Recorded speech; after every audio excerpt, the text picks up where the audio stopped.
All right. Good evening, ladies and DeGents. Welcome back to the Distinguished DeGents. That's awkward.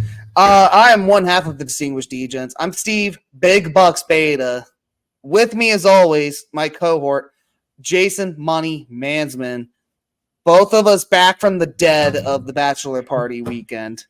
Yes. Sorry we didn't have full picks for you last week, but we were having a good time. So We had a great time, all right. Yeah, I definitely felt it afterwards. We'll just leave it at that. If you know, you know. But yeah, let's get back. Unfortunately, we didn't get the full week 4. We gave out our best bets though, 5 picks each, plus a bonus Buffalo Bills Miami Dolphins handicap. So yeah, kind of like my right ass cheek, just pretty much got beat black and blue on the Sunday slate for the most part with my bets, but managed to once again rebound on the Monday night game. Money Mansmann, I know, like we said, we didn't give the full slate. I think I went 3-2 in my best picks. I'm double checking now. How did your slate of things go? I know your best bet, Kansas City -5.5, tailed you there. First half best bet was good. My sort of Bills handicap worked out because remember I said Bills under 3, Dolphins over, and it actually ended 2.5. So congratulations if you played the Bills. -2.5, you didn't really have to sweat there. The Seahawks, Danny Dimes took a spanking as we expected. The Seahawks made him crawl around on all fours, and as you can see in the background here of this week's recap episode, Danny Dimes. I wanted to honor the man that got me some big fucking muga this weekend. So thank you, Danny Dimes, for sucking as always on Monday. Yeah, man, you could definitely say he made it rain on top of you. So Yeah. So I'll give you basically a brief. I'll give the people a brief recap. Going into Monday, I'm down essentially 9 units. I made a couple very early bets, made some DraftKings promo bets. Seattle first team in the red zone was a promo, got that boosted. I had a no sweat with Seattle +1 under 47, same game parlay +260. That hit. Up 10 early bonus, Seattle money line, got that bonus. And then with the early lines, I actually first thing did Seattle +1.5. Put about 4 units on that bad boy just because I knew this was one of those games where the line's going to flip and I wanted to jump on it as early. That luckily cashed in. All in all, bumped me back from down 9 units to up 2. But then, beforehand, I say fuck it. I need to do a big bucks same game parlay. Not really even thinking it was gonna hit, just because a lot of these same game parlays tend not to hit. I just kind of threw this out there after listening to a couple podcasts, thinking what's the worst that could happen? So I literally threw about, for the sake of argument, about half a unit. Daniel Jones over rushing yards, DK Metcalf anytime touchdown, Seattle Seahawks -1.5 on the first half. That was +100, by the way. Darren Waller under 51.5 receiving yards, and Giants total points under 22.5.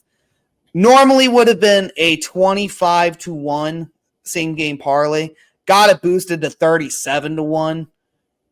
Fucking took me up another 17 units. That bad boy cashed on me last night.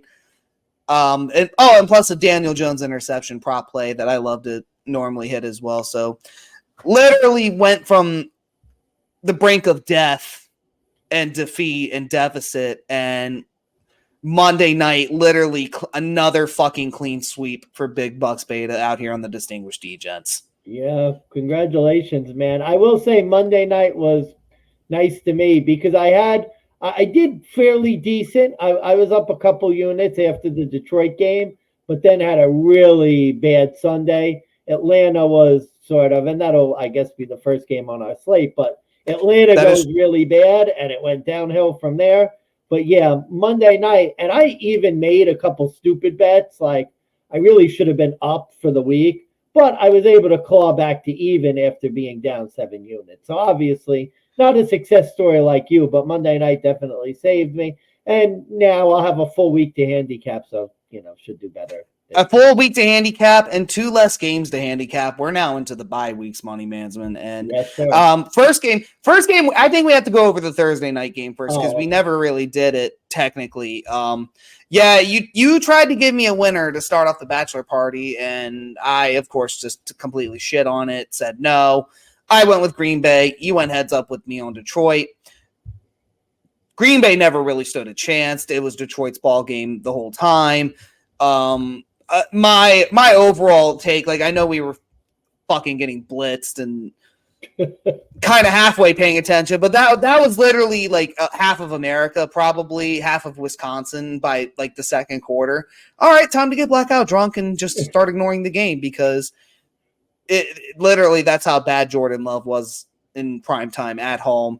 And the Lions takeover too, I will say, was quite hilarious to see on a Thursday night. But no, overall takeaway from here is I think there's a new power swing going on in the NFC North, and I think I think the books might have got this one right. I think Detroit's going to be the one where it's theirs to lose, and they've been making a couple statement games lately, and this for sure was one of them. Flip side, Jordan Love. I think we're starting to see why he took a couple of years, why he didn't immediately take over for Aaron Rodgers. I don't think this is going to be the same story as before for this Green Bay Packers franchise. I don't think they got their guy.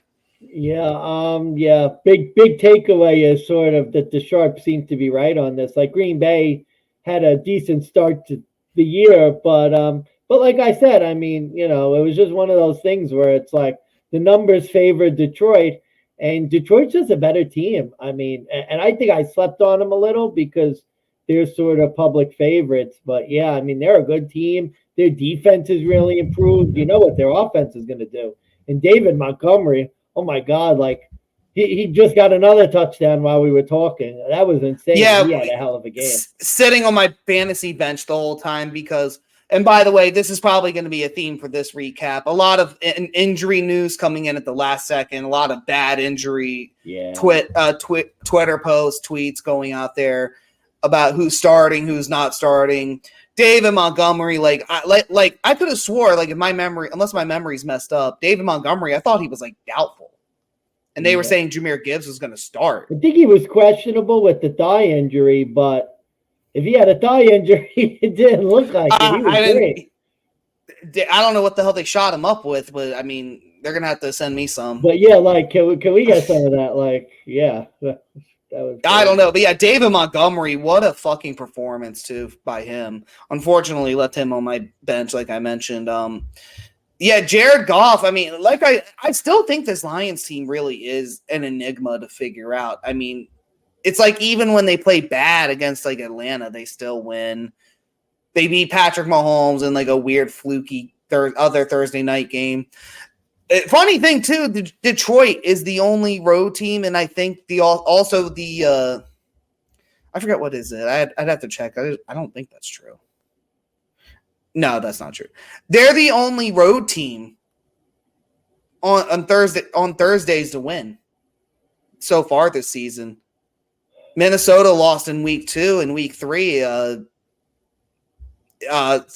Giants lost against San Francisco.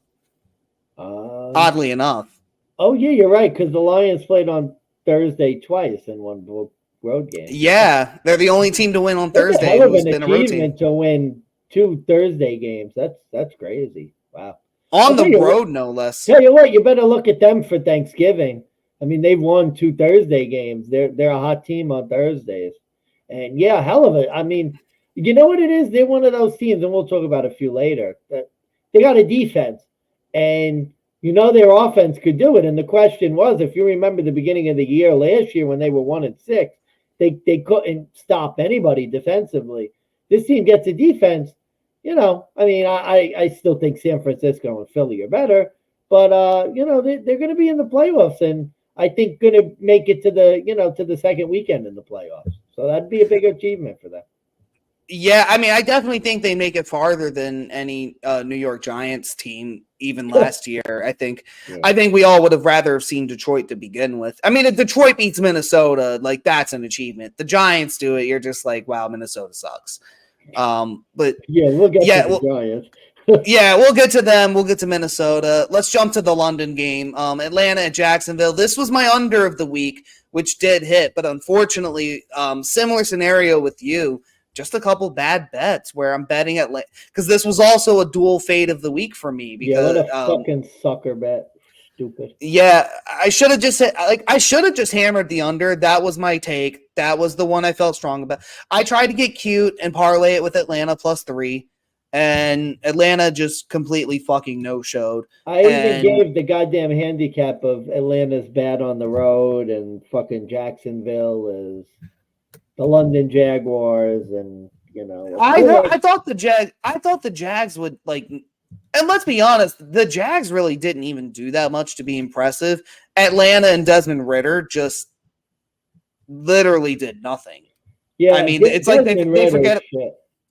I mean, forget about Kyle Pitts for a minute. Like Bijan Robinson, I don't remember seeing him anywhere. Tyler Algier, Cordero Patterson, like none of their like star makers were anywhere to be seen. Well, bro, game. it's hard when you can't throw the ball. I mean, the guy's, he's throwing pick fucking sixes and shit.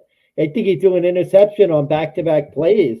I mean, we were driving home from the party, and I'm looking, and I had the game on. Some points I was following ESPN, at other points, and literally you go look, he throws a pick six when they're driving, and you're like, well, he sucks. And then I look again, and he throws another pick, like next play. So yeah, Desmond Ritter, poor performance, but I mean, I was down on him in the home games, even when he won, and now it's like I fell off the wagon with fading Desmond Ritter and hating him, and I like totally don't know what the hell I was thinking there. I think I got too lost in the fact that the Jags have lost more recently in London than they actually have won. So I kind of thought maybe this would just be a weird spot again, but I think I got too cute. I should have known Desmond Ritter sucks. And unfortunately, Atlanta's home again. So get ready to hold your nose and pray to whatever deity that you do because, oh boy.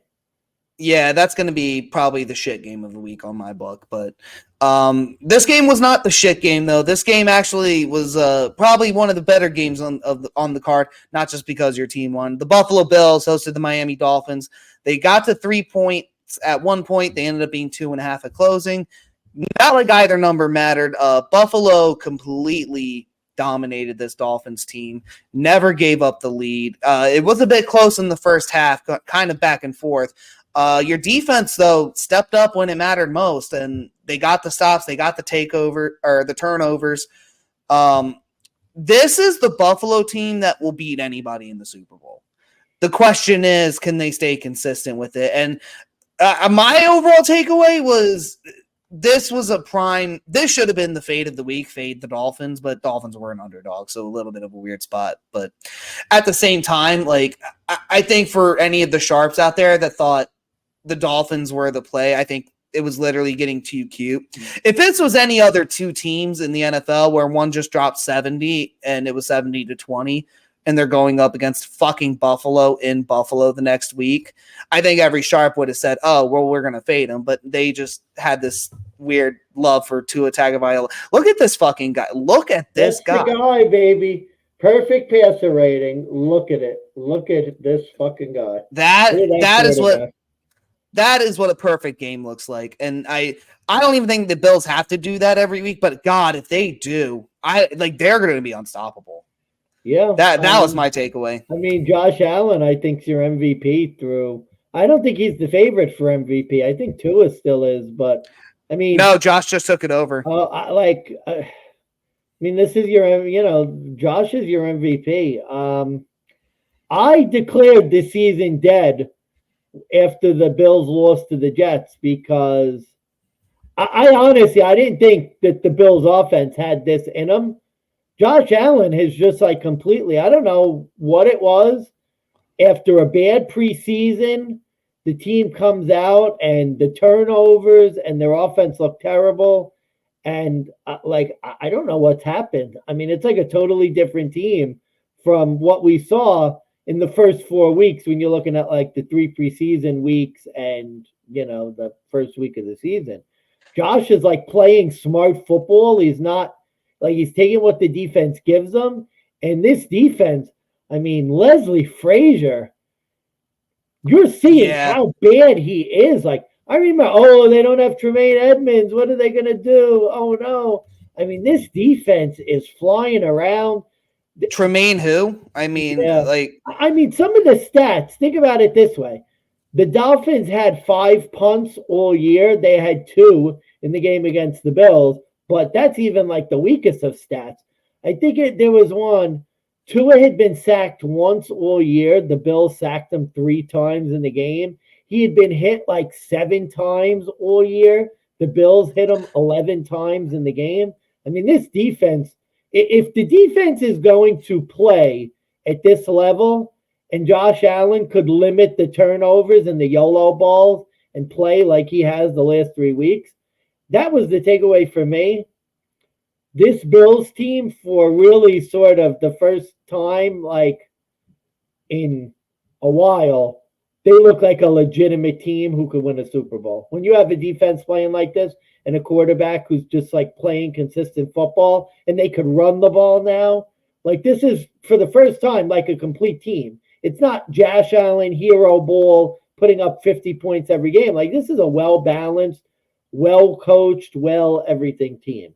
So, and to be honest, too, you look at the rest of the AFC, the Dolphins, I would argue, was their hardest competition out there right now. Mm. Look at the rest of the division. Kansas City, they do not look as good. They do not look as good as they have in years past. I mean, I'm trying to think. AFC South, like Tennessee, okay. Yeah. The Colts, not even close. Well, don't forget about those Texans. The Chargers. The Chargers. Well. Chargers don't have a coach. We'll get to the Chargers. There's going to be my point being is like what team in the AFC is better than the Bills at this point? And you're 100% right.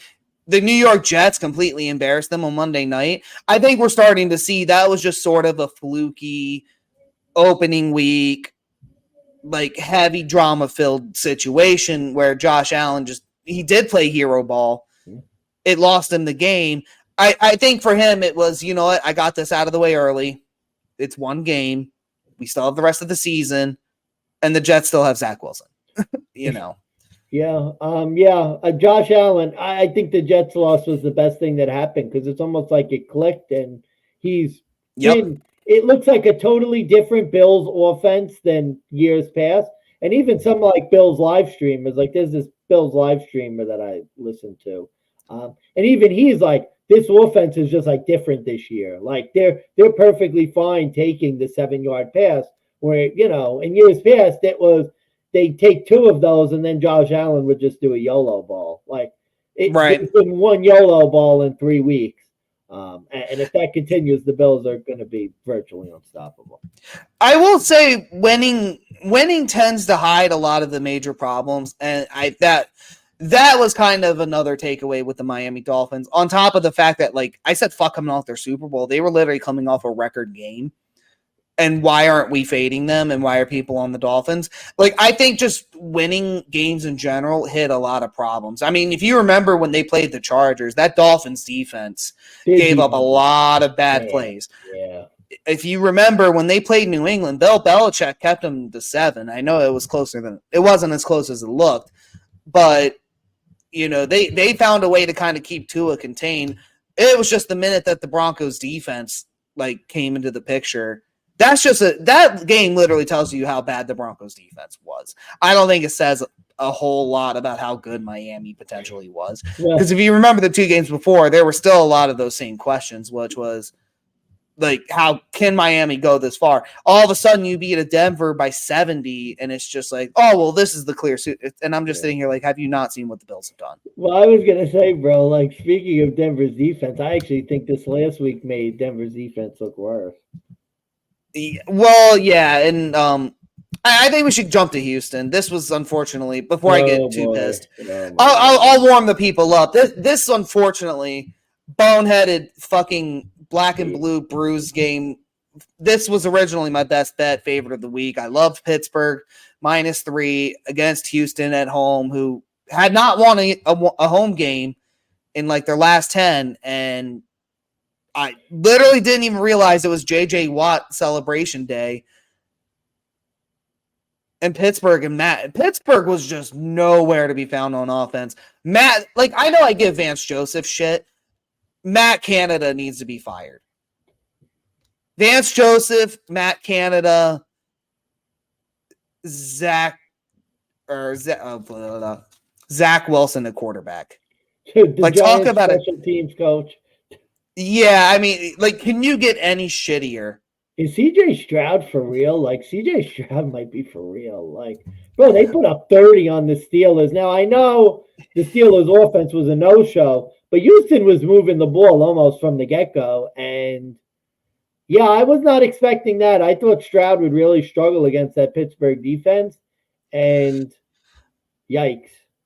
And that was also part of why originally was my best bet. In my opinion, the Steelers was the hardest test he had yet. And and then you remember what happened with the Ravens game. You don't think the Ravens really have much of a defense with injuries, and they only managed 9 at home. Or sorry, no, that was on the road in Baltimore. But they only managed 9 against the Ravens. I thought this Steelers team would be able to clearly shut down, but I actually also thought that like they literally came out and said Matt Canada has been limited. They're going to give him an expanded role. If this is the expanded role, Steelers are on auto fade for the rest of the year. I don't care. You cannot tell me that this offensive scheme is going to be successful against any team. Zach Wilson and the Jets could beat this fucking Steelers offensive scheme. It is just. Do we know is Pickett out for a while? Do we know that? Pickett is not out for a while. He's considered day to day, last I heard. But I don't think it matters. I mean, let's be honest. I think Mitch Trubisky is just falling victim to being a backup quarterback in a horrible, horrible system. Matt Canada's system is no good. If your scheme is halfback draw, outside run, screen pass, or hitch to fucking George Pickens, maybe you're not going to win a lot of games if every team can figure that out. Yeah.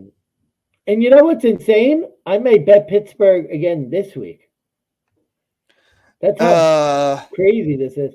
Well, again, Pittsburgh, it's a Pittsburgh-Baltimore game, and the line is like over 4 points. Last I saw it's 4.5.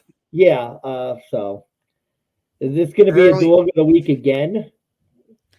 I can't. I don't know. I think I got it. Yeah. I got cute week 2 making them a dog of the week on Monday Night Football, and I barely got away with that. I should have remembered like how bad this team was, and I think don't get me wrong. I think Mike Tomlin's still a great coach. I think he'll definitely be a Hall of Famer, but I don't know what it is with these head coaches and like these bad coordinators and their just resilience on not letting them go. Yeah. Like you have an entire city of Pittsburgh calling for this dickhead to be fired because literally everyone and their mother on Twitter is calling out Matt Canada's offensive calls. I just don't get it. Why? Kenny Pickett looks like he's gone backwards. I mean, he hasn't looked good at all. Now, obviously, Canada has a lot to do with that, but he doesn't look good at all. I mean, I never really thought Mitch Trubisky was going to be the next franchise guy per se, but I thought he might be the guy to get them over the hump. But yeah, I don't even think this would be a sophomore slump. I don't think that would be fair to Kenny Pickett. I think this is just total bad coaching, total bad offensive coordinating on the Steelers half. And they're going to lose a lot more games if they don't change anything. And I think at some point they're just going to have to bite the bullet and let this guy go if they want to actually be successful again while Tomlin still has a job. Especially, unfortunately, and I hate to say it like this, Tomlin being one of the only few African-American quarterbacks. I mean, if you let this coordinator get you down where you don't get a 500 season, they're going to be calling for your head too. Yeah, because they've had a few down years and your quarterback's regressing, and sadly, it's unfortunate. That unfortunately was my best bet. I ladder bet the spread up to 3.5 when it was a 2. But not like it mattered. That fucking loss. So that was 5 units right there down the tube. Had a same game parlay with Atlanta. That was another half a unit down. So that literally like the bloodbath from that game, just it couldn't get any worse on my end. All right, so lesson for me, no more Steelers betting for now. Next game, the Los Angeles Rams went to Indianapolis. It was 23-23, went to overtime. And the Rams, Puka Nacua, got it done. Touchdown. They won 29-23. I think instead of raging about Puka Nacua, I know you just asked, is CJ Stroud the real deal? I think the question here is Anthony Richardson the real deal? This guy literally led a comeback of all comebacks in the second half to get this team to overtime. And I think for a rookie quarterback did what he could, but ultimately just fell short once again. Yeah. I don't have that much on this game because with like Buffalo and some of the other ones, it was a little hard to keep track. I was tired from the bachelor party. So this was one of the ones that I didn't see really a lot of. I think the moral of the story is you're looking at two teams that are going to be around 500. Like, the Rams got off to a big lead, and then their defense I don't know, like the Rams defense always seems like it should be better than it is. And they let up the comeback. I mean, good for Richardson. The Rams were able to pull out a win. I don't really know what to make of this Colts team and this Rams team. I don't really know how good they are. It's weird because like Indianapolis beat Houston, which I guess is sort of AFC South flow chart.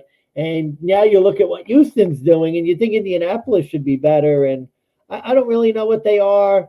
I guess it makes sense. They're coming off a big win against the Ravens. So I guess the Rams is sort of the play there. But yeah, hard teams to really dissect. This was one of my underdog plays I actually did happen to bet on while we were out in at the bachelor party. This was another contender for a dog of the week for me originally, but it only was because when I handicapped it, they said Anthony Richardson might have been out again. Once they announced him as the starter, I hammered it because I just didn't think Richardson was going to be able to come back from injury, lead them to a big game at home against the Matt Stafford, who's coming off a bad Monday night loss.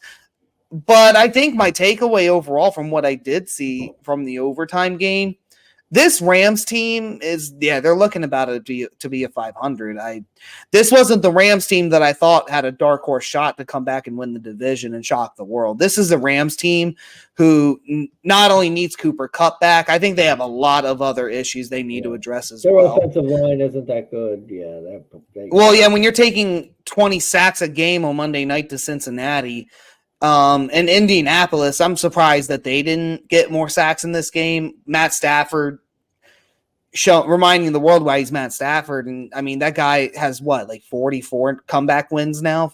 Yeah. From overtime. I mean, that's kind of the key difference. I mean, with veteran versus rookie performance, you have a veteran who's been in this situation tons of times.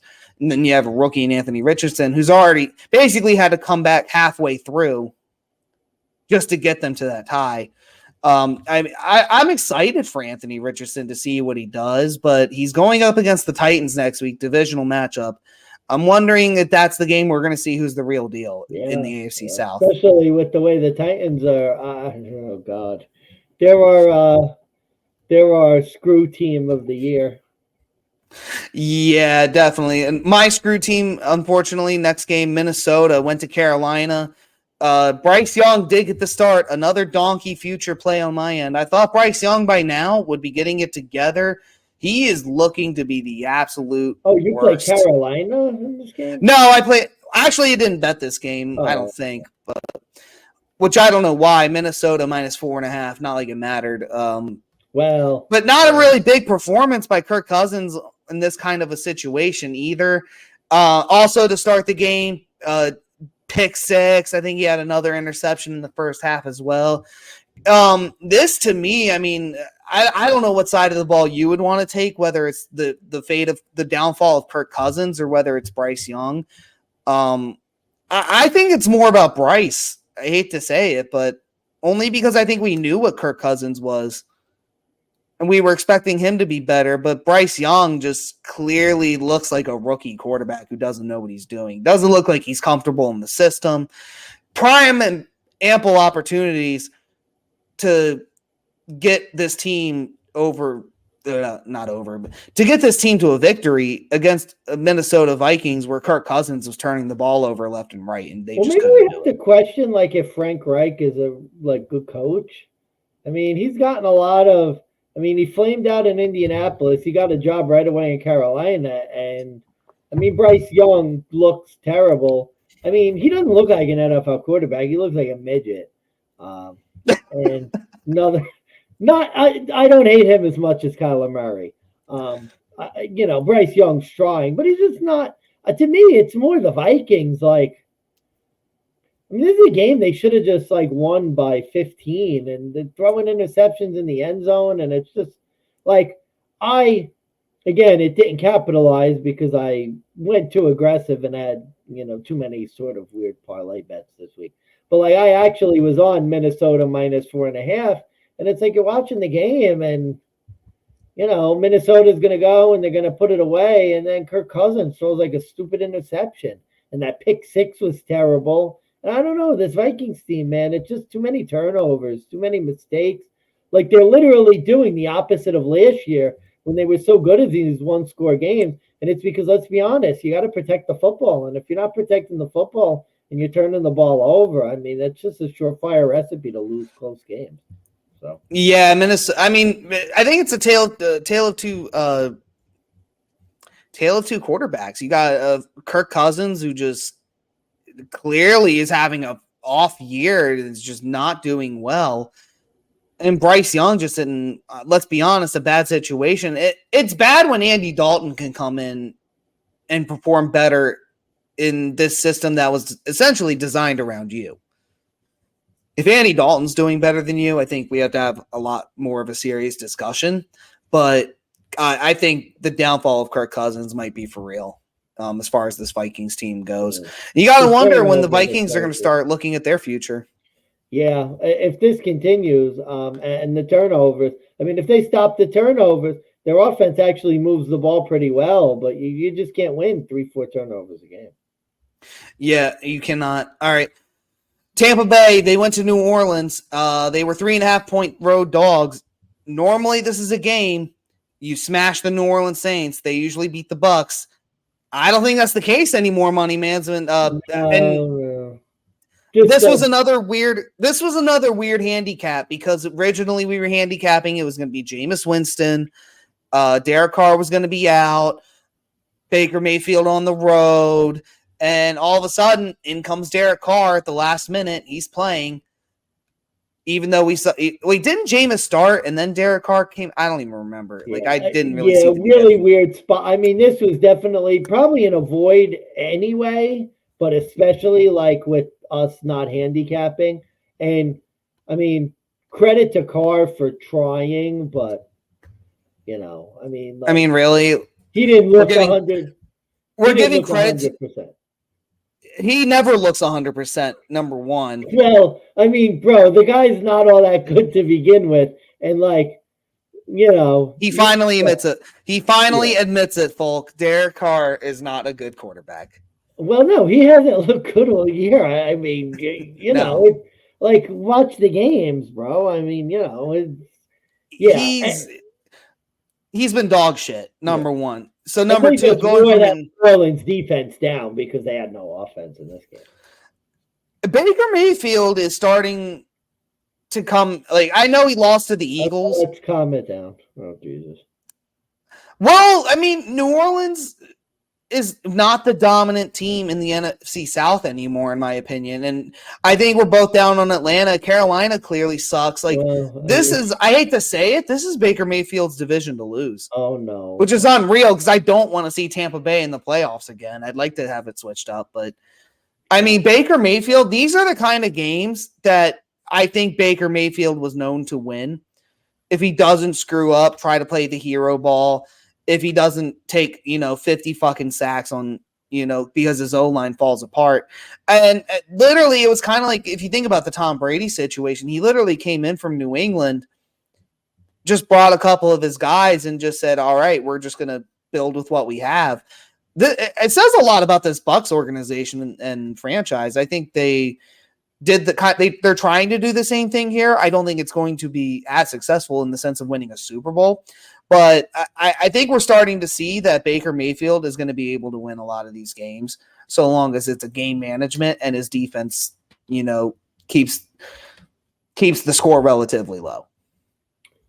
Yeah, I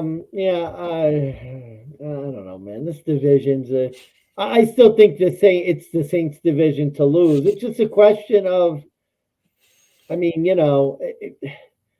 the type of injury that Carr sustained is one that could affect him for the rest of the year. In the same way, I think you're seeing like Joe Burrow, where he's clearly not 100%. Again, it's hard because it was a different type of weekend. I was really tired, Yeah. didn't have the ability to sort of that was a game. Nothing really was happening. Like I was following the Bills game in red zone, so there wasn't really much going on in that game, so I couldn't see it all. From what I saw, it looked like Carr was, 70%. But let's be honest, he's not that great to begin with. If he's 70% for the next 3 weeks, I'm probably buying you a case of beer by the end of the year. So, Yeah, it was definitely nice to get back in the middle there. But yeah, no, I might have been wrong completely on the NFC South. That was my takeaway. Baker honestly could be the guy. Not even. Well, I don't want to get too far ahead. I think the Bucs team, it's their division to lose because essentially Carolina sucks. Desmond Ridder has no quarterback, and New Orleans right now is falling apart. And at the quarterback position, Baker Mayfield. I'm not saying he's like a godsend. But if he stays healthy and just does the games like he's been doing lately, I don't see them losing. Being the best quarterback in the division if you have a hindered Carr. So yeah, that's where I'll leave it at that. That's scary to think about. But yeah, what do we got next? Washington going to Philadelphia. They were 8.5-point dogs. Ended up playing a lot closer of a game. Went to overtime. Philly got the win with the field goal. 34-31 was the final score. See, this is Washington. Oh, sorry. Go ahead. I was going to say Washington got the cover. This was where not handicapping hurt because I really wanted to play Washington and I just sort of didn't have the balls to do it. I had a feeling Washington was going to play this game close. I don't know why. I just had a feeling I think they had gotten embarrassed the week before. Philly hasn't been looking that great. Like a division NFC East game. I just had a feeling with Washington. I had a feeling they were going to play close. And I didn't have the balls to play it. Well, Washington did get embarrassed last week. It was to your Buffalo Bills. Yeah. God, I had a feeling about them. And I just I didn't really have the time to think about it all the way through. And I think the numbers favored Philly. And I was just, oh, yeah, the Eagles, they'll run all over them. And that was stupid. I just had a feeling this game was going to be closer than people thought and just didn't have the balls to play it. Oh, one other thing, too. Riverboat Ron, my ass.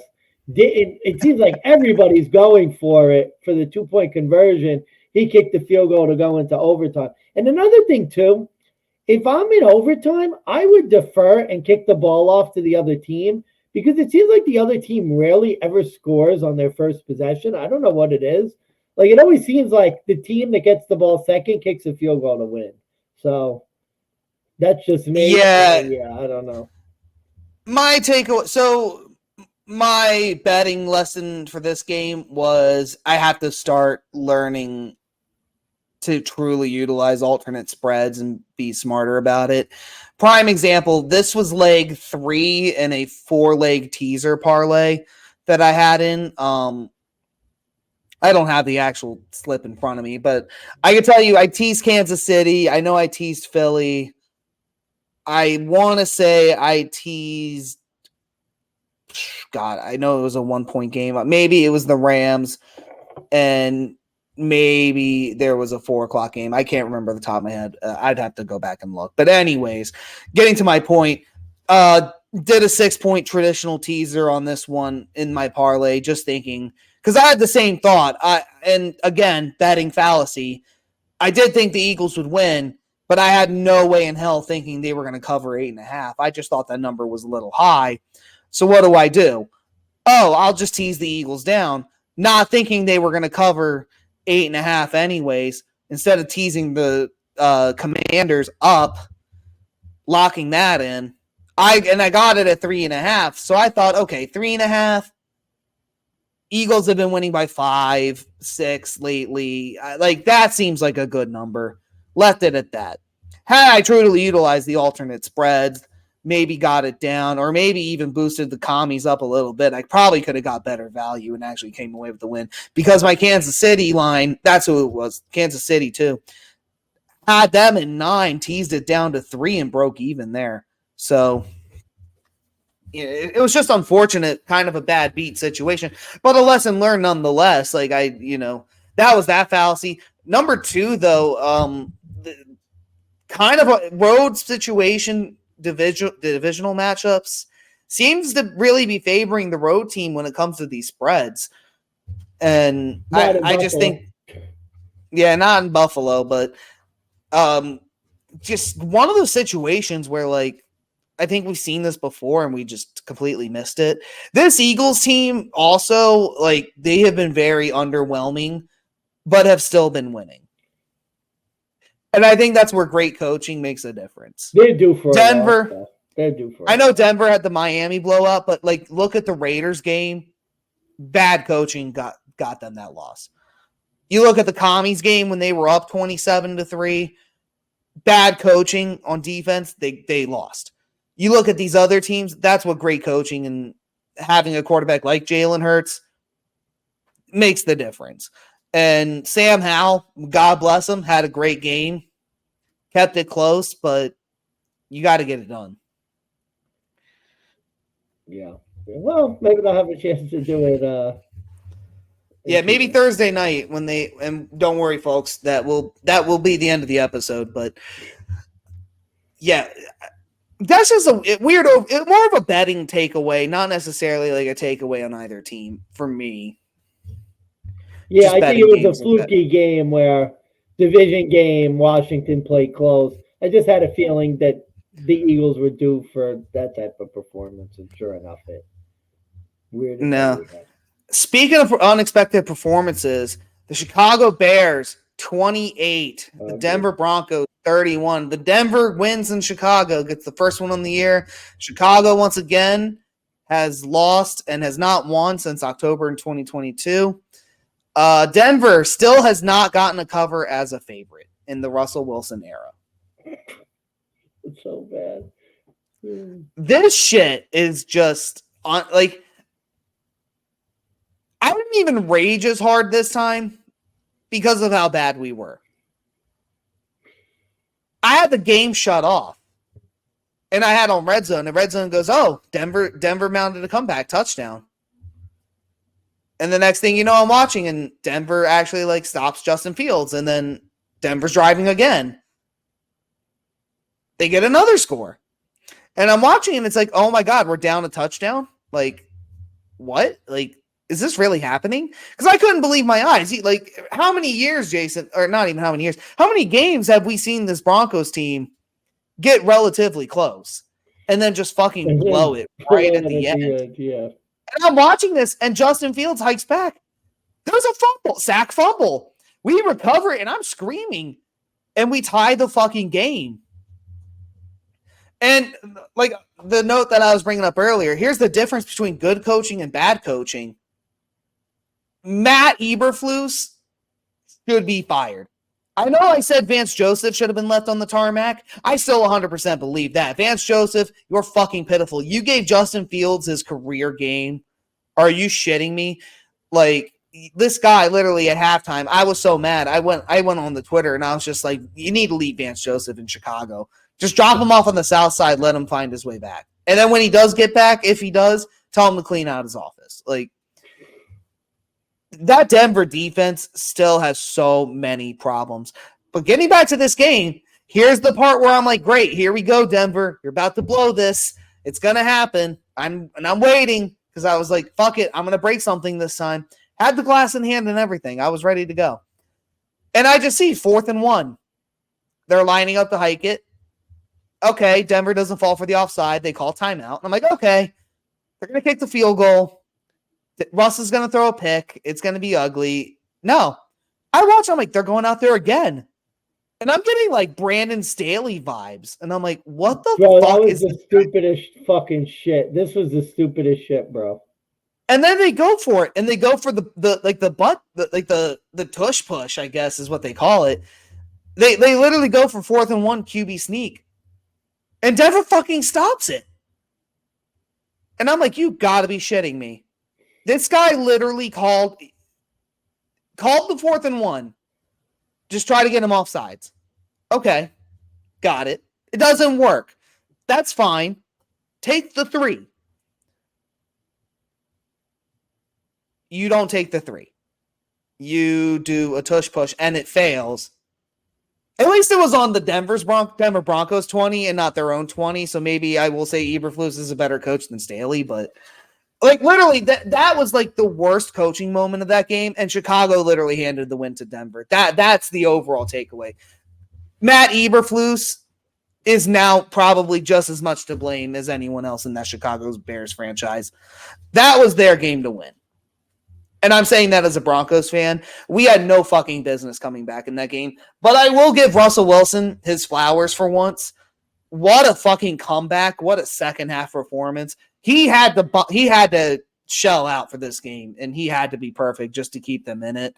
And the fact that for once he was able to do that, albeit it being the Bears, speaks a lot to like Russell Wilson and this team, at least on offense. And I hope this is what they need to get fucking heated up, because they got a long way to come back. So that's my overall thoughts. Fuck you, Matt Eberflus, but also thank you. Yeah. That decision was honestly the second stupidest coaching decision of the week. I'll get into number one. I think you know what's coming, but okay, real quick.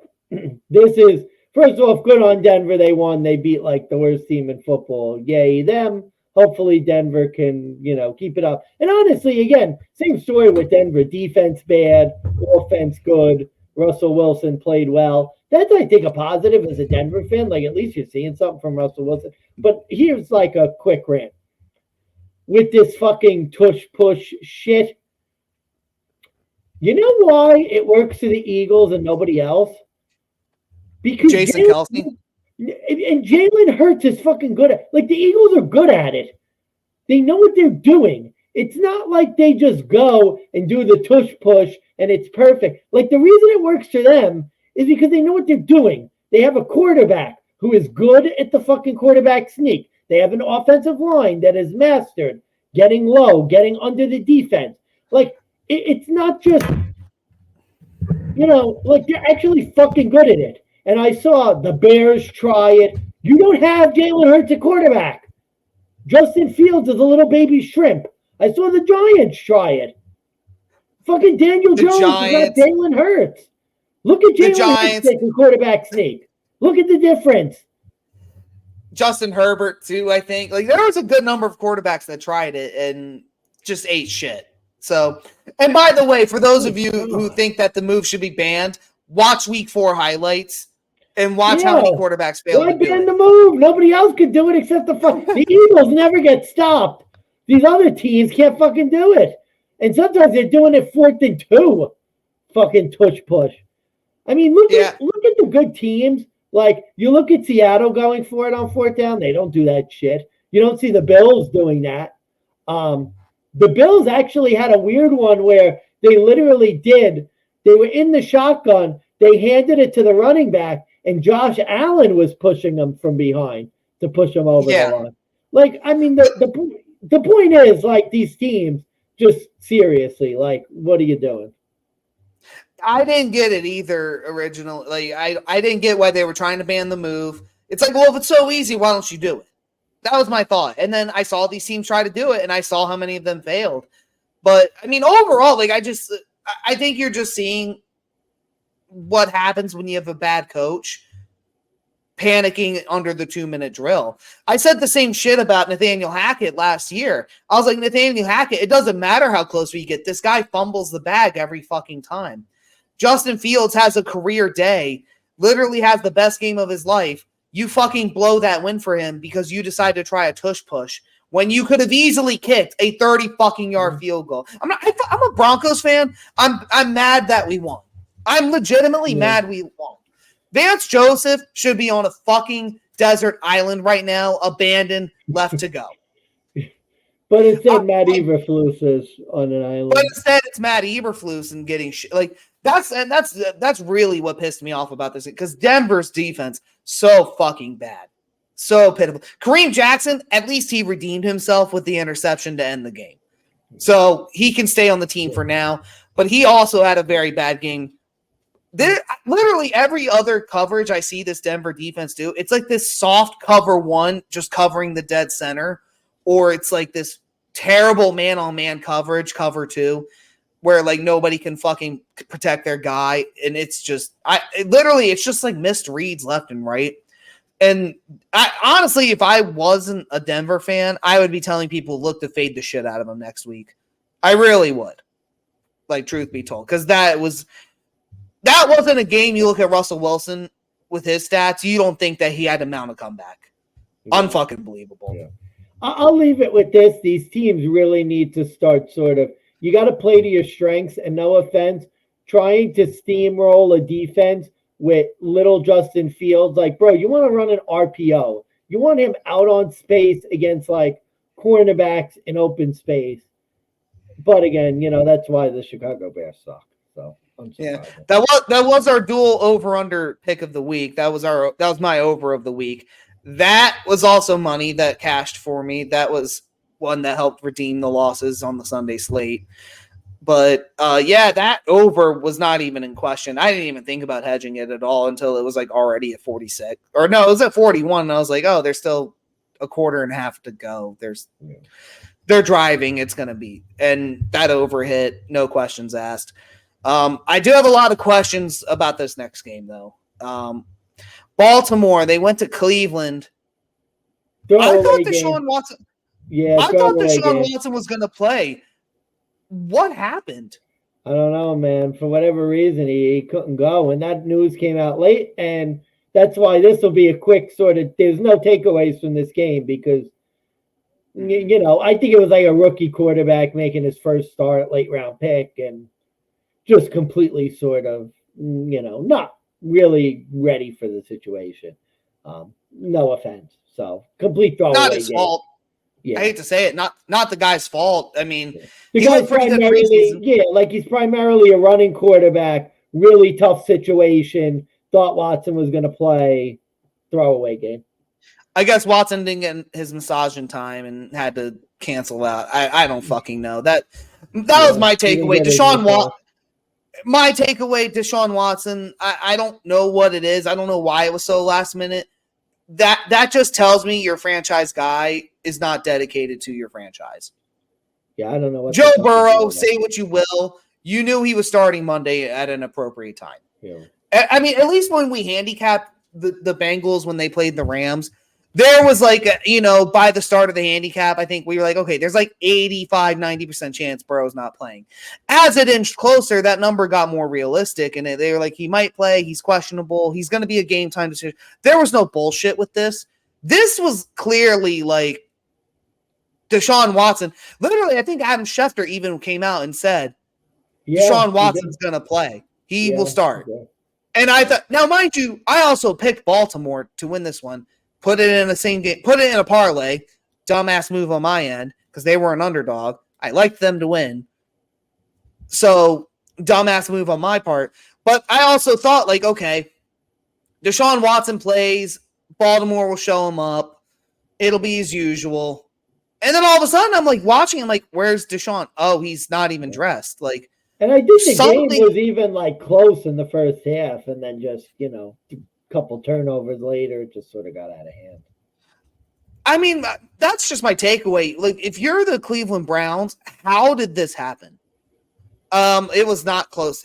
The second half was a lot closer. It was 21-3 by the first half.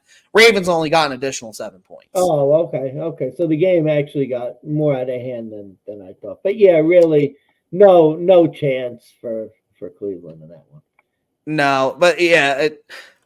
What a fucking loser. Speaking of no chance, I think it's the last 1 o'clock game, right? Oh, yes, it is. And yeah, no chance. I have no chance of getting any Tennessee Titans bet right whatsoever. I can't seem to handicap them. The Titans got the fucking home win 27-3.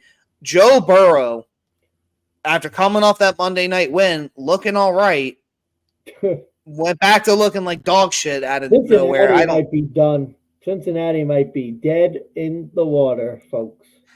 Which baffles me, because I think if you knew he was injured, why wouldn't you just wait the 3 extra weeks or even the 2 extra weeks to just let him heal fully? Take 2 losses. Now you've taken 3.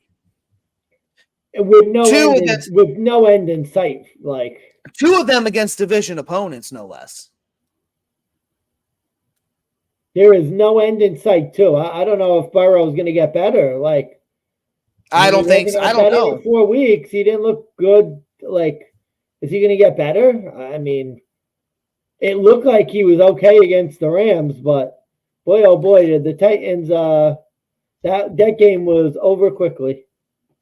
Derrick Henry, I think I forget what the stat going around. Derrick Henry threw more touchdowns in that game than Joe Burrow. Yeah. Like something like that, and had more yards. I forget what it was, but Jamar Chase is yelling and shit like post game. I will say that was taken a little out of context. He basically said we need to get our guys to make the plays. Obviously, catching it isn't enough. And then the reporter had asked him, "Oh, well, do you just not feel like you're getting open?" He's like, "Oh no, I'm open. I'm always fucking open." Like he's just basically trying to say like, yeah, we aren't doing enough once we get the ball. Which I do think is true, but I mean, this Bengals team, my takeaway, they're not going to get far if Joe Burrow is seriously hurt. That was the takeaway. Yeah. And I think it's affecting like their entire offense, the speed at which he's throwing the ball and getting it out of his hands. Cincinnati is almost auto fade at this point, really, because I'll give you a stat that I was doing some handicapping for the week 5 slate. This is a stat I'm going to give you that is astounding. Burrow went 8 straight drives last week without getting any points on the board. He has gone 22 drives without a passing touchdown in 2 whole games. In all 4 games, he has 2 passing touchdowns. The Bengals offense in its entirety has 3. Jeez. In 4 games. That's not good. Not good. Literally, I let the Bengals win get to me. That's the takeaway. The Titans, don't get me wrong, I don't know what the Titans are. I still can't figure them the fuck out. It pisses me off because every time they're a dog and I want to fade them, they fucking find a way to win. When they're a dog and I do bet them, they fucking lose outright. They might cover. And then there's just games where I'm like thinking, fuck it, they'll win anyway. And then they just get their asses. I haven't had any luck with the Titans either, buddy. So I don't feel too bad. God, it is just frustrating betting these Titans. Here's another game, though, that was frustrating. We're now into the 4 o'clock slate. Monty Mansmann, this was our dual fade of the week. We had the Raiders 5.5.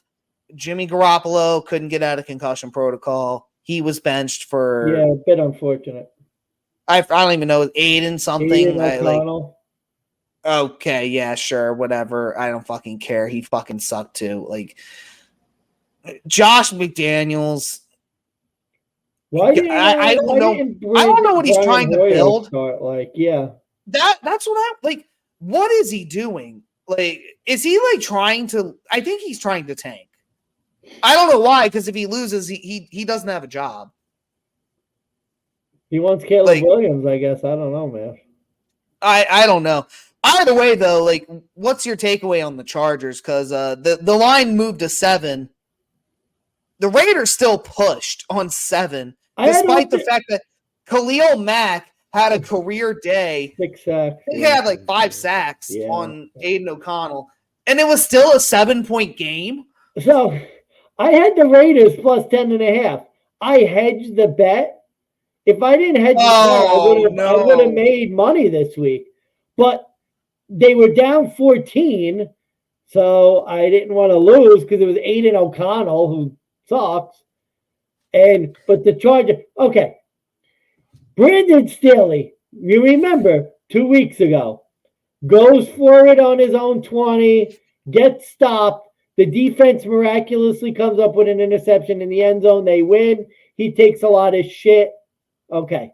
Oh, against Minnesota, yeah. He does it again. 4th and 1 from the 34. He does a quarterback sneak and gets stopped again. Oh, my! You're playing a rookie quarterback. What are you doing? And then Hayden O'Connell still cut 2 weeks in a row. The Chargers are literally winning in spite of this clown. God, I can't wait till I want the Chargers to play the Bills first round in the playoffs because we will kill this team. Like, we will eviscerate the Chargers. They will lose by 30. Chargers have not covered as a favorite all year, I think. How could they? Literally, I don't know, because, like, why are the Chargers playing a 7-point game against the Raiders? Then again, we handicap this. We know they play close. We know this number was a bit high. But with Aiden O'Connell, I was like, 7? Like, are they sure? And I second guessed it. And by the way, folks, we did do the core parlay. We did cash out after the over hit, unfortunately. That is just some disclosure.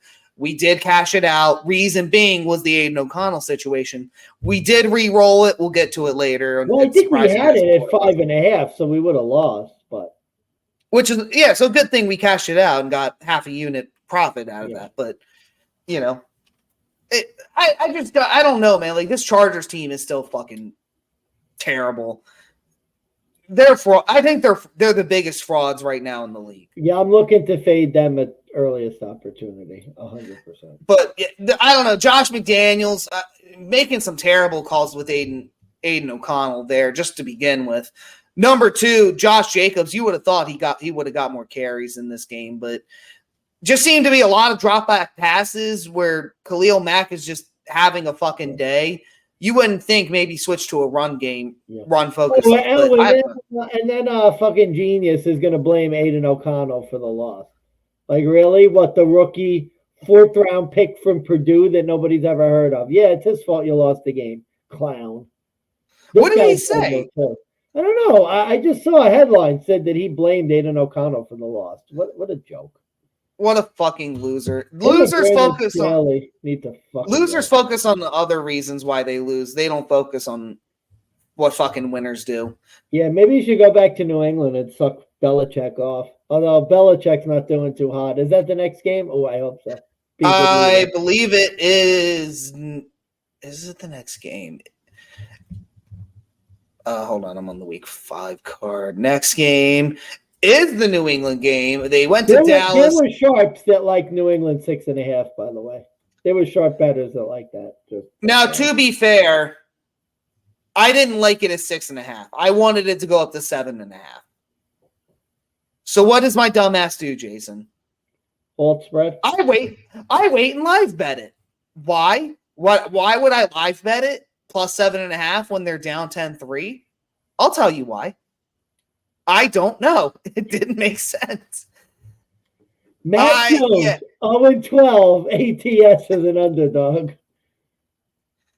Yeah, this is what we get for not properly handicapping. This is what I get for being cute, thinking like 6.5 was too low, but 7.5 was okay.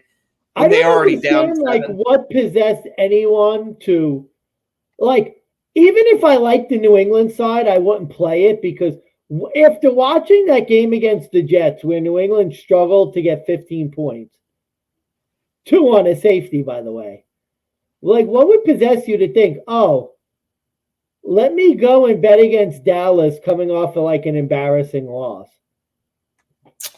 Yeah, my thing was I also remembered Miami. I wondered if Belichick would keep this close, especially on defense. Losing Matt Judon for the year, that's going to be a killer for this Patriots defense. But no, I can't fault you. You're 100% right. This is more about New England just failing to fucking show up. This is about Mac Jones probably being a bust at quarterback.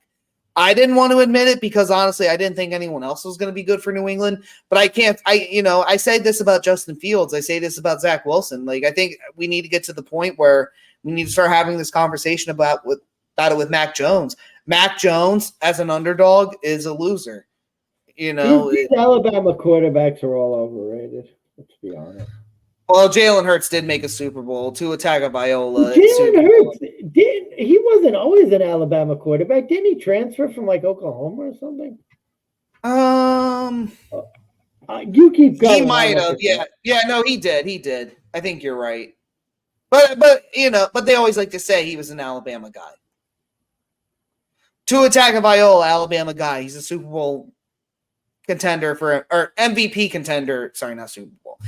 MVP contender, number one. I mean, I don't think it's the Alabama side. I think it's just a bad quarterback situation. Well, I think a lot of them get overrated. Like, I think Tua is a product of his system. I'm still not sold on Tua.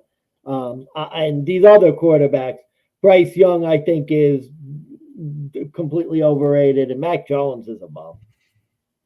Mac Jones, yeah, I think we need to start having the talk that Mac Jones. And also, too, I think if we're going to be fair, I think we need to start talking about how Bill Belichick's time to retire. Well, are you going to let him? Are you going to let him get the wins record and just stay forever and put your franchise into, I wouldn't say put him into poverty. He doesn't pay anybody. I think he's like a decent, I think he's still a good coach. Like Mac Jones is just not a good quarterback. Like, he's just not. Like, he's not. You can only win. You can only win for so long without a quarterback. Like, you see it throughout the league. These teams that, like Brian Daboll, all of a sudden, not to jump too far ahead, but they're Giants fans. Oh, he's a bum. We should fire him. Like, bro, are you watching the game? Like, you can't win with no offensive line and no quarterback.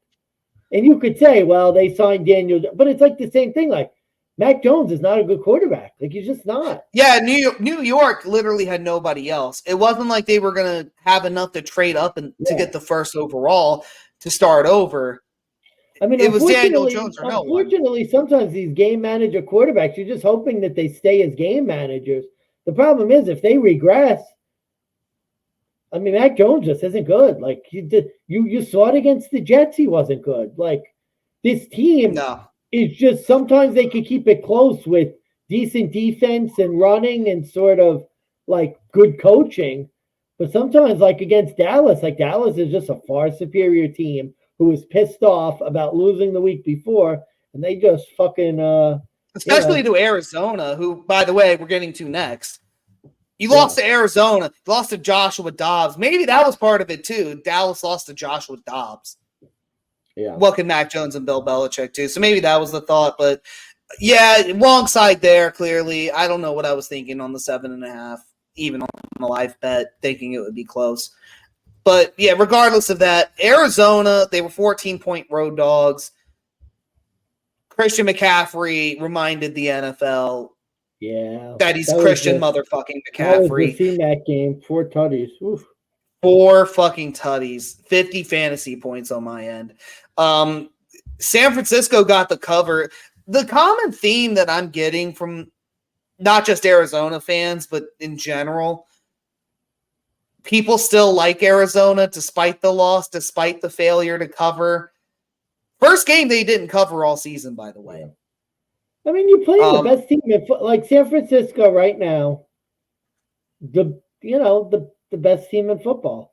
I actually think that like the way Buffalo's playing, I might be tempted to put them at second, just because I think in terms of like the full package. Like, I think when you look at the Eagles, I think their offense is good. I'm not really sure about their defense. But you look at like San Francisco's offense, what they're able to do, Christian McCaffrey running the ball with that defense. They're clearly the best team in football. And it just, it shows. Like, Arizona plays tough, but at the end of the day, playing tough only gets you so far. Yeah, San Fran has a Christian McCaffrey and you don't.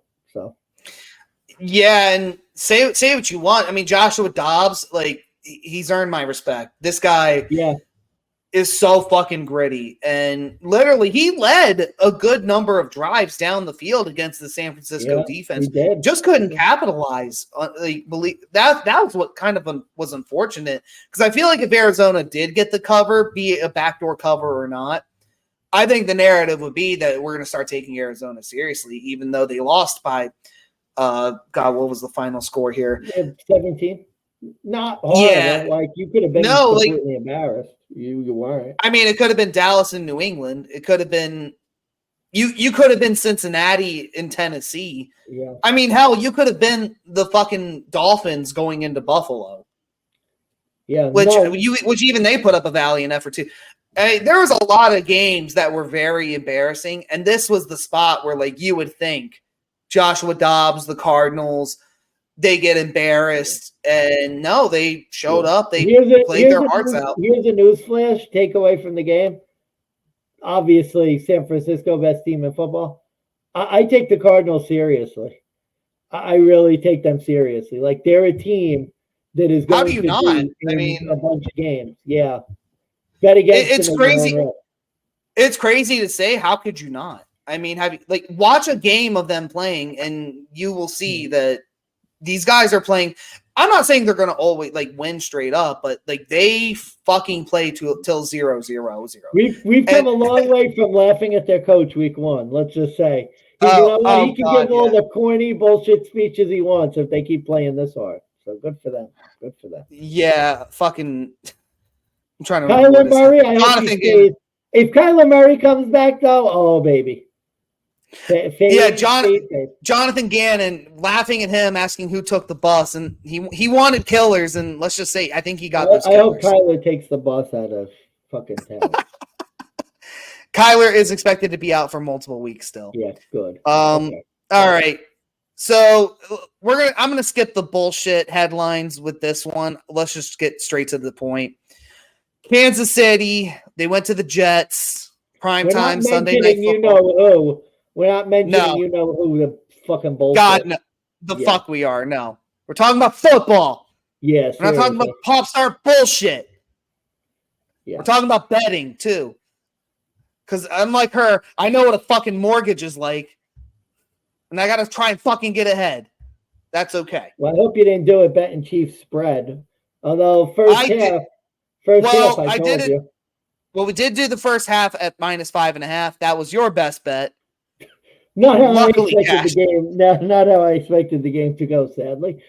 I had a bad feeling about this game, and we talked about this too, I think, just in brief, because I have a full handicap for this one. And I literally kept saying to myself, this is the game you fade Mahomes. This is the game you fade the 9.5. I just had a bad feeling that this number was too high, and I really couldn't tell you why, because this Jets team still pretty fucking deplorable. I was watching the first half, and I was even like, wow, it's 17-0. Like, okay, what the fuck was I thinking? And all of a sudden, like, Zach Wilson. Zach Wilson out of nowhere? Like, bro, are the Jets coaches that bad? Like, it looked like a totally different offense. And Zach looked like a different fucking quarterback in this new offense. See, my takeaway now, having seen that game, having seen the other Thursday night game with Kansas City without Eric Bieniemy is not that good. I have a theory about this game, but you go ahead first. I just think that this offense ran through Bieniemy's system.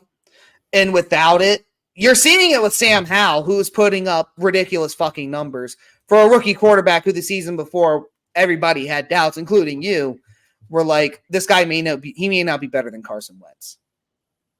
And Eric Bieniemy, not even being a head coach, just sticking to being an offensive coordinator, has made the Commanders look a lot better. You look at this Chiefs team, and there have been more times than not they've looked dreadful. Now, Kansas City's defense, I will say, they look about the same on par. They still have Chris Jones. Their CBs look all right. Got torn up by Zach Wilson. Patrick Mahomes has not looked like face of the NFL, Patrick Mahomes. He has looked like your basic mediocre Alex Smith game manager type. Now, I will say they definitely have struggled on offense other than the Bears game. But I have a theory about the Jets.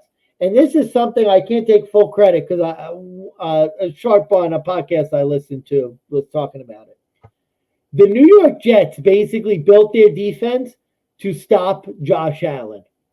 Yeah. They sit in the two-eye shell, and they basically want to wait and force the Josh Allen, who they know eventually will play hero ball. They're waiting for him to go, throw up YOLO balls, and that's how they will stop the offense. And if you actually watched it, it really was reminiscent of the Bills-Jets game Monday night. Yeah. And literally, we're watching this. And who's like the closest comps in the NFL than Josh Allen and Patrick Mahomes? They both sort of play a reckless, high-risk, high-reward sort of football game sometimes. And you're exactly right. It literally reminded me of the fucking Bills game.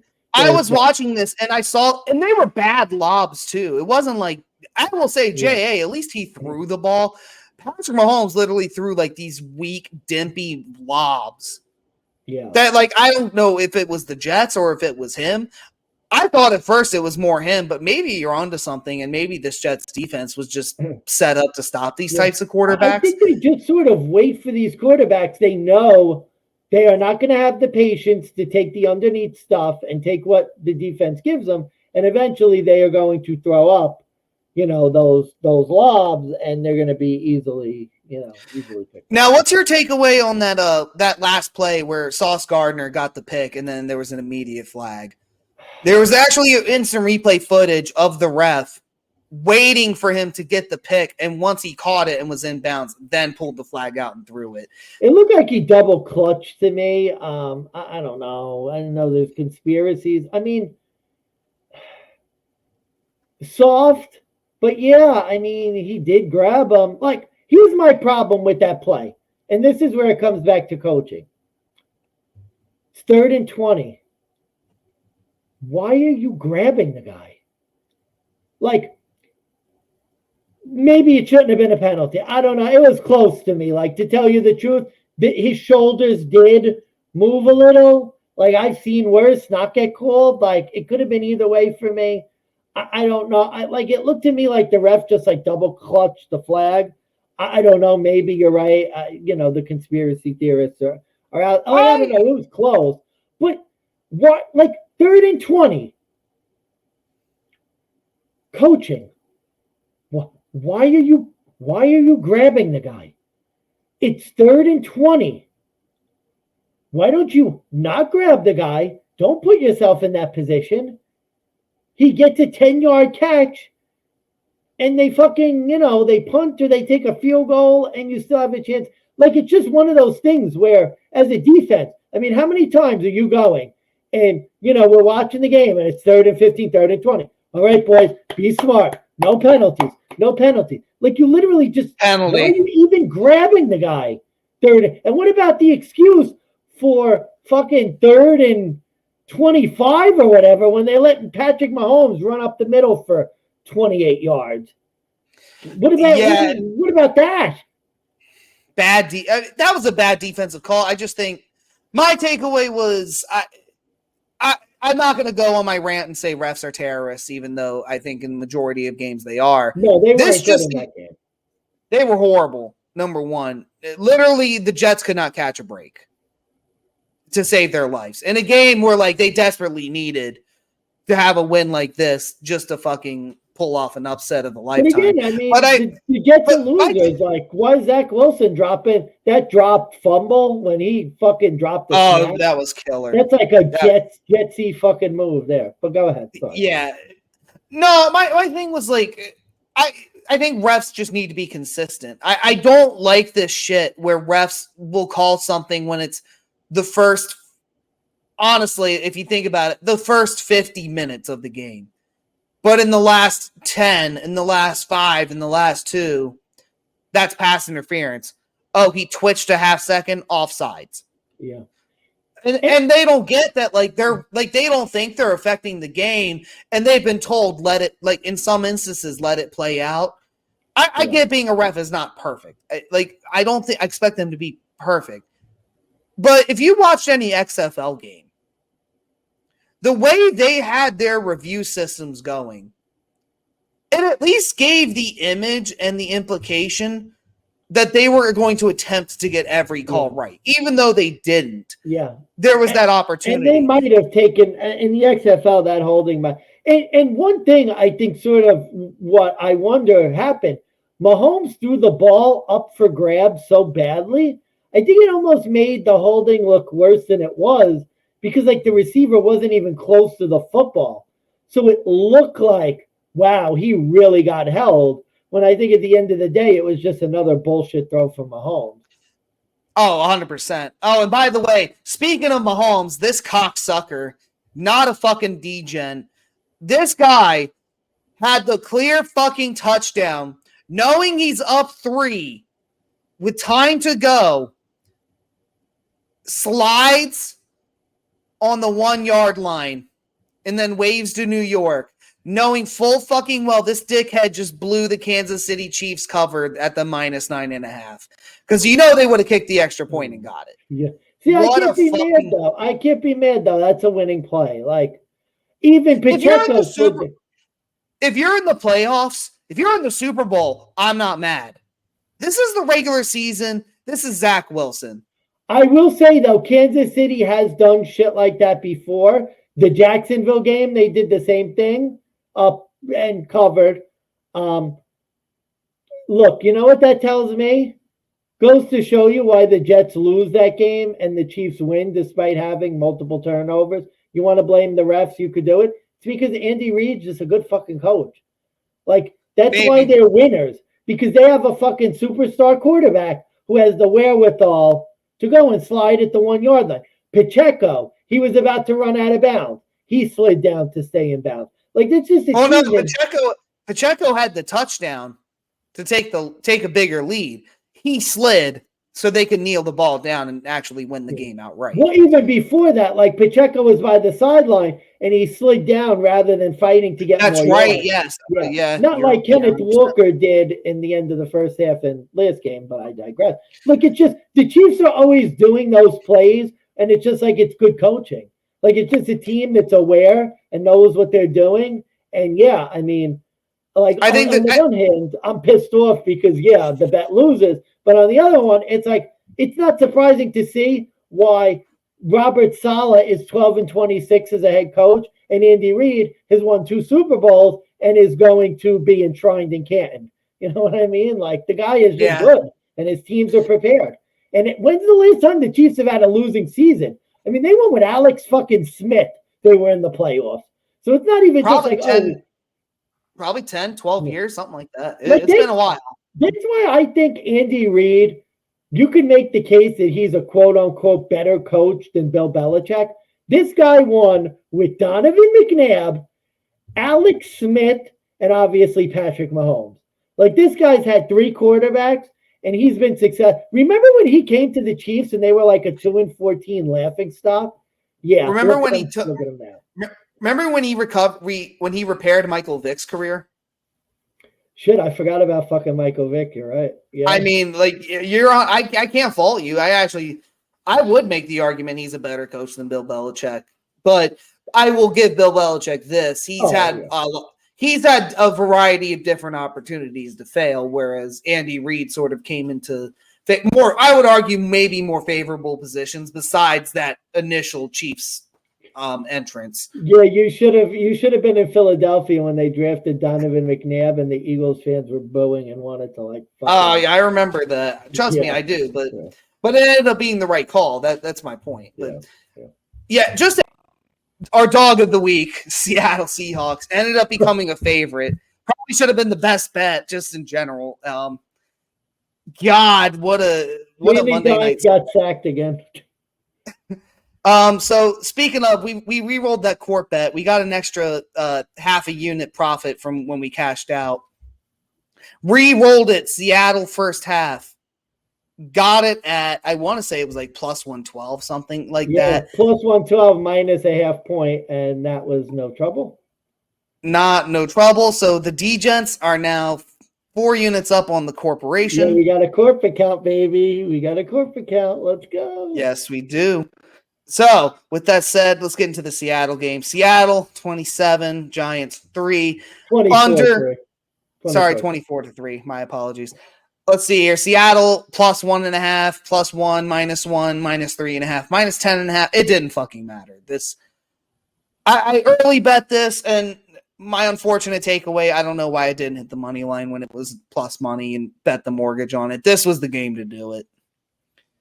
Another good coach, Pete Carroll, man. Very underrated. He kind of looks like a goofy old man on the sideline, sort of. And talks like one too. If you listen to his interview with the whole Jamal Adams situation, literally talked like a goober. Like yeah, he looks like a goober. But I mean, it's crazy when like Seattle's known for their offense, and I thought they were going to have an offensive explosion. And Geno Smith didn't even play that well, and it didn't matter because again, Daniel Jones just got sacked again while I was talking. Daniel Jones got $160 million and he got sacked again. He has no feel for the pocket. You know what? Like the Giants' offensive line is terrible and they give up a lot of sacks, but I think Daniel Jones holds on to the ball way too. I hope your guy from the quarterback school does Daniel Jones because like he's there like, and then he gets sacked, and it's like, bro, just throw the fucking ball, dude. Like, what are you doing? I think it was Fred Warner or somebody from the 49ers literally tweeted out to Daniel Jones and said, bro, you got that ball out in less than 2 seconds against us, but you're going to hold it for them. I just feel disrespected. Like what the hell are you doing? Mind you, Daniel Jones. He never throws a ball more than like 2 yards downfield. I don't know what it is with this guy, man. I just want to imagine a world where he gets $160 million. They sign Darren Waller. Darren Waller gets less than 20 yards receiving. Bro, that's turning out to be my worst. That's why I'm last place or second to last in fantasy football, bro. It's so brutal. I'm literally trying to put it together. Like, I know Saquon being hurt. Yeah, ruins a lot of things. Massive loss. It ruins a lot. I get that. And I bro, hear you, Giants fans. They don't look like an NFL team, though. God, this franchise, Brian Daboll might lose his job because of Daniel Jones. Yeah, he made the playoffs last year. They're not going to get rid of him. Man. God, I know, but the New York media is so relentless. But Salah still has a job. I mean, come on. My overall takeaway, Daniel Jones is just he can't be the guy if he can't do it in prime time. That's really what it comes down to. This honestly, hands to God, like honestly, watching the Seattle team, I was afraid for a bit they were going to lose. I was texting you and I was like, Jason, like I don't want to lose this hedge. Do I hedge because I'm afraid that like something is going to happen. And literally Daniel Jones had a drive, and I think it was the fourth quarter, maybe early in the fourth. They were on the red zone, and I was like, Jason, like if I don't hedge it now, like I may not get a good number, but I said, you know what? It was only 1.5 plus Seattle plus 1.5. They were still going to be up 10 or something. I was like, all right, let me just wait. Let me not hedge. Pick 6, my Daniel Jones interception prop hits. Yep, I had that too this time. Yahoo. But yeah, no, literally every bet. Again, this was a clean slate. I brought this up earlier in the episode, but literally, I'm counting the units now just from the profit. And by the way, the Giants may be everybody's survivor pick for the next 2 weeks. Guess who they play? At Miami. Oh no! At Buffalo.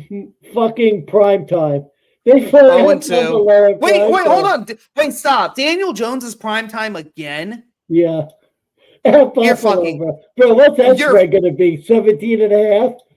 20? I mean, is this a joke? Like, bro, they're going to lose. They might lose by 30 this week, bro. Miami coming off that loss, losing by 28 to a division rival. Miami is 10.5. They're 10.5 right now. I mean, could be a best bet. I don't know. Could be a mortgage. Could have hit Could be a mortgage. Bro, that could be the Survivor pick. Although I hate to do it because everyone's going to pick Miami and Survivor. But this You could pick whoever the fuck is playing Pittsburgh. Oh, well, you don't want to do that. Yeah. I was gonna say Pittsburgh has no offense either. Could play this Thursday night game. We should get to the Thursday night game. All right. Any last words on the Monday night game that we haven't said already? Oh yeah, one more thing. Daniel Jones just got sacked again. All right. Before we get to the games, because we didn't do a full slate, but we did give out best picks, I do want to give out my record just on best picks for the week because I am adding that to my totals. I am not adding any of the other handicaps to my season totals. We will pick that up on the week 5 slate. Does that sound fair to you? Sure. All right. So fade of the week for me. I'm 2-2 on the year. Over, I'm 2-2 as well. My under picks are 3-1. Dog of the week, we are now 2-2, back to even. Best bets, I lost my first one on the year, 3-1. Gotcha. I'm trying to think. Let's see. So Bills, 3-2 maybe. Yeah, I think I was 3-2. I think I won with the Bills, the Seahawks, and the over that I liked.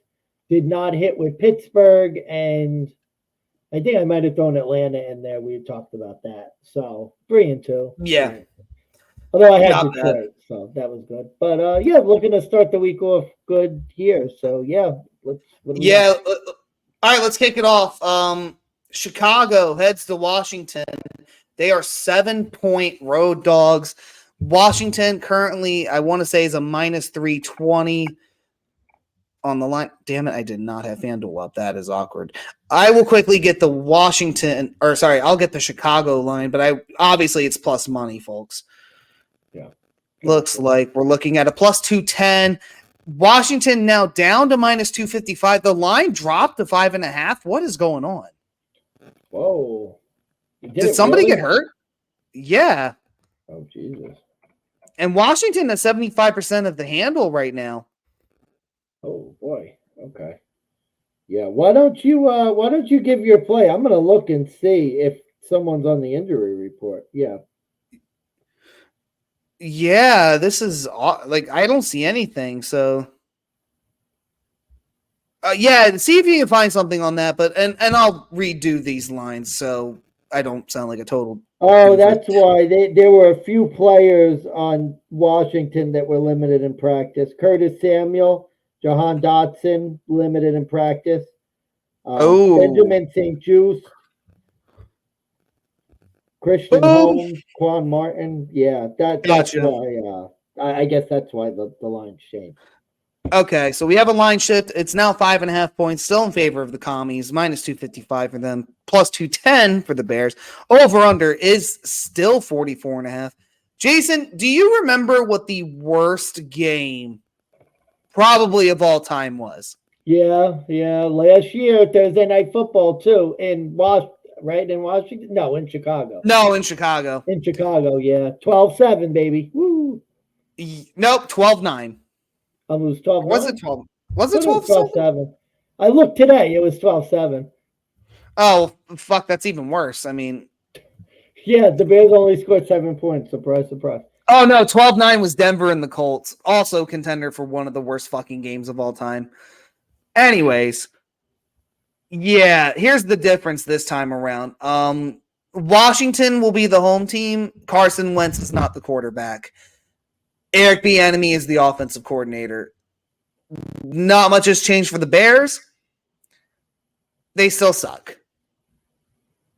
I would end it there. I don't think that's much of a handicap. So I'll leave you with this. The Chicago Bears have not beaten the Washington Commies, football team, Redskins. Wait, hold on. I lost the damn number. They've only beaten them 3 times in this millennia. They last won in 2019. The last time prior to that was 2003 and 2002. The Bears have lost 10 of their last 11 road games. They have 6 straight failed covers on the road. And Justin Fields is 0-4 straight up against the NFC East. One thing that does concern me, road teams have had an advantage ATS going into Thursday Night Football. Straight up, like I mentioned, the only road team who's won on Thursday night is the Detroit Lions.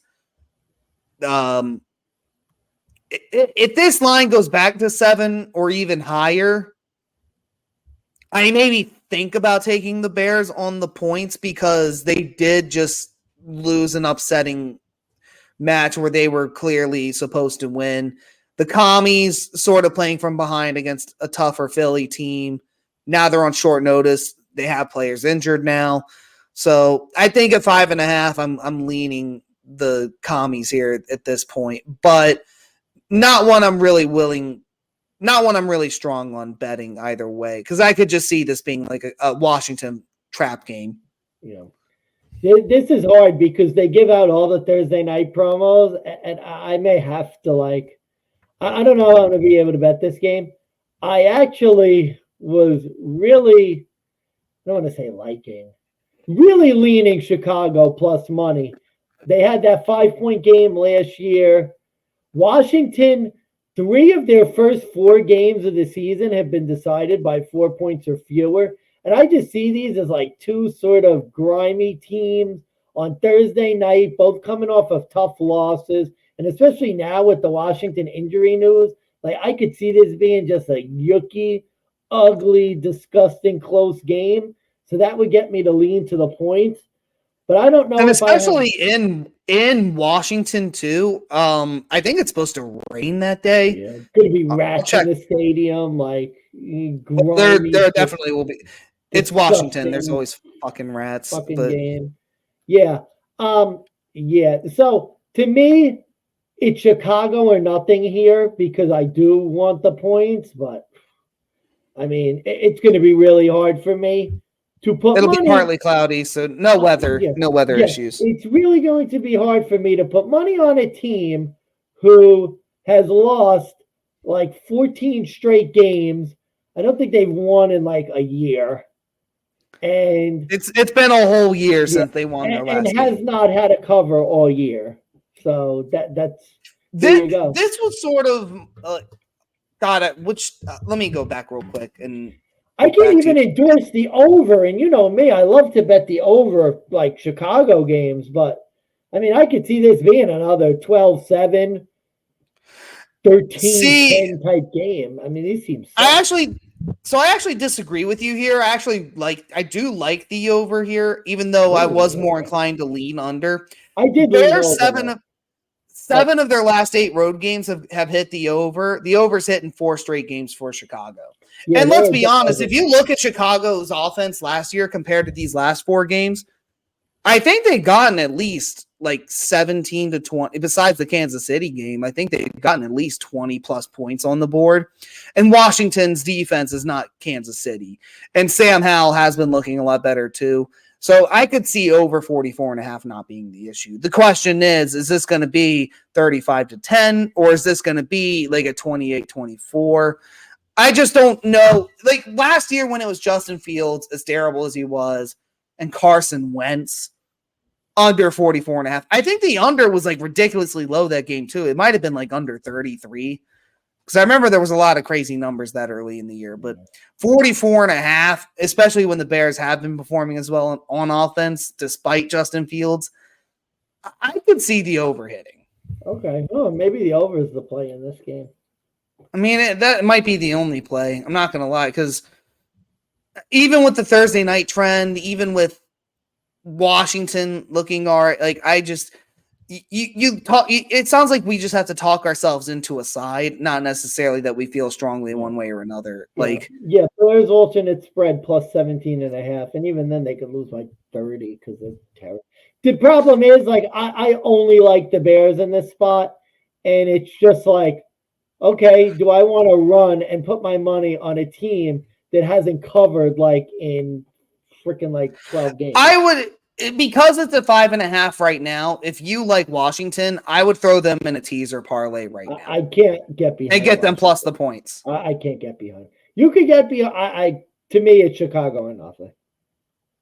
Well, I mean, I mean, what is it again? Like really specifically that you like? What is it that's so yucky about Washington? They're no good. They're losers. They shot their best load against their division rival last week on the road, and now they got to come home and host the Bears team that should have won last week with a mobile quarterback. Thursday night football. Like the problem is, I don't want them as a favorite.